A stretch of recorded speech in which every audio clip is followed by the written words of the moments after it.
É muito importante que haja o retorno desses 5% que vieram por força da pandemia. Então, lembrar, a margem antes era de 35%, 30% destinados aos empréstimos convencionais e 5% voltados ao cartão de crédito consignado. Com esses 5% adicionais, nós tivemos ano passado 40%. Isso significou um respiro para os nossos aposentados e pensionistas, especialmente. Por quê? Porque permitiu um parcelamento de dívida em um prazo maior. O prazo voltou a ser menor. O prazo atualmente é de 72 meses, que dá 6 anos, e durante a pandemia, com os 40%, nós tínhamos um prazo de 84 meses, de 7 anos, para que houvesse o pagamento dos empréstimos. Vamos falar também sobre a taxa.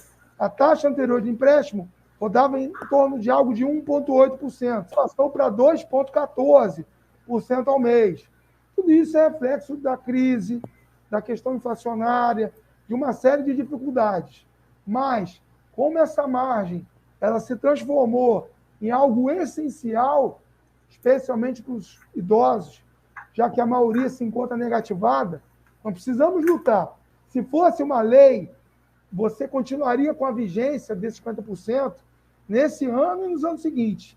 Mas acabou que a coisa foi feita de forma precária, com uma medida provisória que tinha uma validade determinada até o final do ano passado, e agora o problema está aí. Qual é a minha opinião como deputado federal? Nós precisamos, ou que o presidente, e é isso que eu vou trabalhar, porque entendo que é mais rápido agora, o presidente Jair Bolsonaro precisa reeditar essa medida provisória. Ele precisa reeditar isso, ele pode reeditar isso a qualquer momento. Reeditando, ela passa a valer sem consulta prévia à Câmara Federal ou ao Senado. Fazer com que o problema, que essa sangria, que o problema seja estancado de imediato. Precisamos sensibilizar o presidente da República. E depois a gente pensa na conversão dessa medida provisória numa lei. Isso já é trabalho do Congresso Nacional. Mais para frente. Então, o que eu defendo? Uma grande campanha, onde fique claro como esses 5% parece que é pouco, mas vocês sabem que não é. Vocês sabem o que faz diferença na vida do nosso aposentado e pensionista. Precisamos, então, primeiro, nova medida provisória, reeditada. Segundo, conversão da medida provisória em lei, para que isso fique como uma possibilidade ao aposentado que necessite de forma permanente. Só para deixar claro, aquelas duas agendas, uma delas é com o ministro da Previdência e Trabalho, Onyx Lorenzoni. Ao falar com ele, nós vamos abordar essa questão da margem dos consignados, do aumento, da recomposição dos 5% que tínhamos em 21 e perdemos em 22.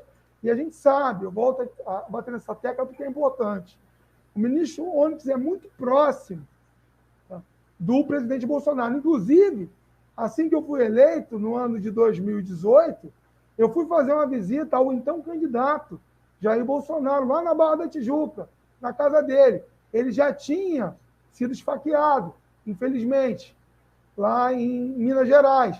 Mas ele estava em casa, estava se recuperando, e no dia que eu cheguei na casa do presidente Bolsonaro, não cheguei só eu, chegamos também outros deputados federais eleitos da chamada bancada da bala ou da segurança pública.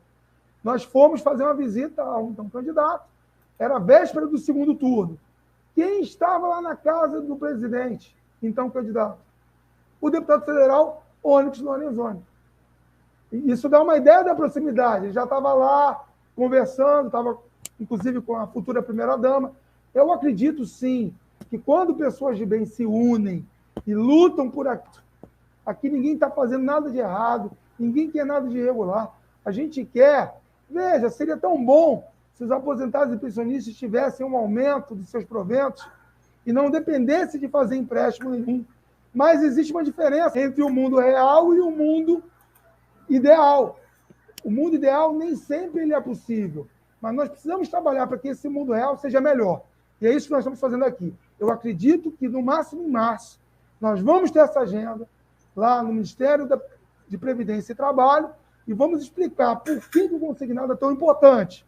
E é dessa ação nossa, não é só minha, a gente não faz nada sozinho. gente vai conseguir essas vitórias que são tão esperadas e expressivas para a nossa melhor idade em especial. Os bancos, primeiro, eles têm muita gordura para queimar, tá certo? Eles faturaram realmente muito, tá? Durante a pandemia e antes dela. É o que eu sempre digo. Quando alguns deputados, lá em Brasília comigo, nessa reunião, alguns diziam, mas espera aí, de onde é que vai vir o dinheiro para pagar o 14º salário? Não tem dinheiro, o Brasil está em crise, já teve auxílio emergencial. Ora, o dinheiro tem que vir de onde? Onde é que o banco ajudou o aposentado? Nunca. Uhum. O banco só pensa em se ajudar. Essa é a verdade. E o banco está muito bem. Eles têm muita força e têm muito lucro. Eu entendo que é o momento de fazer com que o banco devolva um pouco do que ele tomou esses anos. Não só do aposentado, mas de toda e qualquer pessoa que precise utilizar o sistema financeiro. Tudo é cobrado no banco. Recentemente, eles só deixaram de cobrar aquele valor do DOC e do TED, porque o Banco Central criou o PIX, gratuito. Como é que eles iam botar algo pago se você pode, pelo Banco Central, fazer de graça? Então, assim, banco nunca deu moleza para ninguém. Banco visa lucro. Mas você também tem uma responsabilidade com a sociedade. Eu entendo que, e repito, o ponto de vista não é meu, eu apenas apoio. O deputado federal Fábio Mitidieri relatou na Comissão de Finanças e Tributação, colocou, ele respondeu essa dúvida. Quem vai pagar o 14º salário? Os bancos. É só aumentar um imposto que é a contribuição social sobre o lucro líquido. Vou repetir, contribuição social sobre o lucro líquido. Aumenta esse valor, o banco paga mais e essa diferença ela dá e sobra para pagar o 14º salário. Isso sim é o certo. E o presidente parece que ainda não percebeu. Veja, eu sei que ele tem muitos assuntos, ele tem que cuidar de um país inteiro, são muitas demandas, e é por isso que nós, também humildemente, vamos até o ministro, Onyx Lorenzoni, para mostrar que já existe um plano.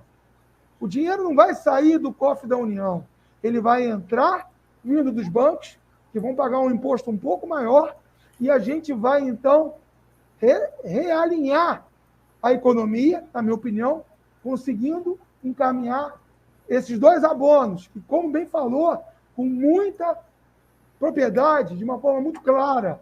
Atenção, os desavisados. O 14º salário não é um benefício vitalício que vai ser pago o resto da vida para o aposentado e pensionista. Ele é um abono.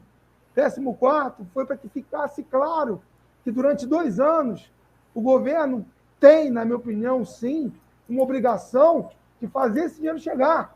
E nós já descobrimos a fonte de custeio, é o banco. Que essa pedra no sapato que você falou que existe, se torne, pelo menos durante 2 anos, o algodão no sapato, para aliviar a dor dos nossos aposentados e pensionistas. É isso que eu penso, respeitosamente, mas todos têm aqui uma função. Todos podem e devem contribuir para a melhoria do quadro dos brasileiros. E os bancos precisam pagar essa conta, é a minha visão.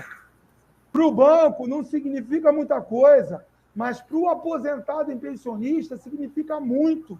É dignidade, é mais comida na mesa, é poder pagar um material de um neto que voltou a estudar agora, um material escolar. São ganhos reais. Conta do oceano para os bancos, mas pode mudar a vida de toda uma família, de 36 milhões de famílias. Essa é a questão. Vamos pensar dessa forma. E aí fica mais claro. Eu tenho certeza que se o presidente Bolsonaro abraçar essa causa, a gente consegue votar isso muito rápido, tanto na Câmara Federal quanto no Senado. E depois ele só precisa sancionar. Veja, nós não vamos desistir. Eu aprendi na vida o seguinte: os vencedores nunca desistem. E quem desiste nunca vence. Se a gente chegar, deixa para lá, está difícil, vamos pensar em outra coisa. Não, vamos continuar. Nós vamos bater nessa porta até essa porta abrir.